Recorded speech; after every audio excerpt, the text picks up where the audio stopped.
جی اس وقت میں موجود ہوں پیپلس کالونی کے اندر.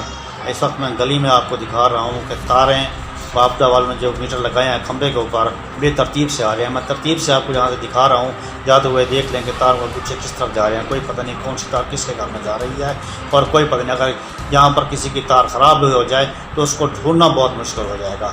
آئے میں آپ کو کھمبے پر دکھاتا ہوں جہاں پر دیکھیں بے شمار میٹر لگے ہوئے ہیں جن کی کوئی ترتیب نہیں ہے کہ کون سے میٹر کس کا ہے اور بے ترتیب میٹر کے ساتھ بے جوڑ لگے ہوئے ہیں اور کون سی تار کس میٹر سے کہاں سے آ رہی ہے کوئی پتہ نہیں ہے. اور یہاں جوڑ جو لگے ہوئے ہیں ان جوڑوں سے شارٹ سرکٹ پیدا ہوگا. اور نیچے آپ دیکھ سکتے ہیں گائیں اور بھینسوں کے گوبر بھی پڑے ہوئے ہیں جو بالکل خشک ہو چکے ہیں اور شارٹ سرکٹ ہونے کی وجہ سے ان کے اوپر آگ بھڑک اٹھتی ہے. اور ساتھ آپ دیکھ رہے ہیں مکانات بھی ہیں اور دیکھ سکتے ہیں یہاں پر جھوپڑی بھی بنی ہوئی ہے اور اس آگ بھڑکنے سے جانی نقصان کا اندیشہ بہت زیادہ ہوگا.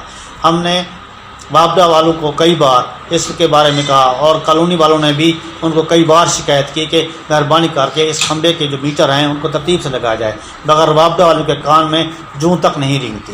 اور اس کے بارے میں انتظامیہ کو کئی بار فوٹوج کے ساتھ بھی کہا گیا کہ یہ دیکھیں یہ میٹر بے ترتیب لگے ہوئے ہیں ان کے خلاف کارروائی کی جائے مگر وہ اپنے منتھلی لینے اور دوسرے کام کرنے میں مصروف رہتے ہیں. ان کو غریب آدمی کا کوئی تعلق نہیں کیسے کس طرح زندگی بسر کر رہا ہے. میرے عوام اور کالونی والوں کی پرزور اپیل ہے کہ ان کے خلاف سخت سے سخت کارروائی کی جائے اور ان کے ترتیب وابدہ والوں کو بھیج کر کھمبے کو اوپر جو چڑھ کر تاروں کو ترتیب کے ساتھ نیچے لا کر اور فریم کے ساتھ میٹر کو لگایا جائے. جی نمائندہ سٹی نیوز 1 محمد آصف صاحب کی جام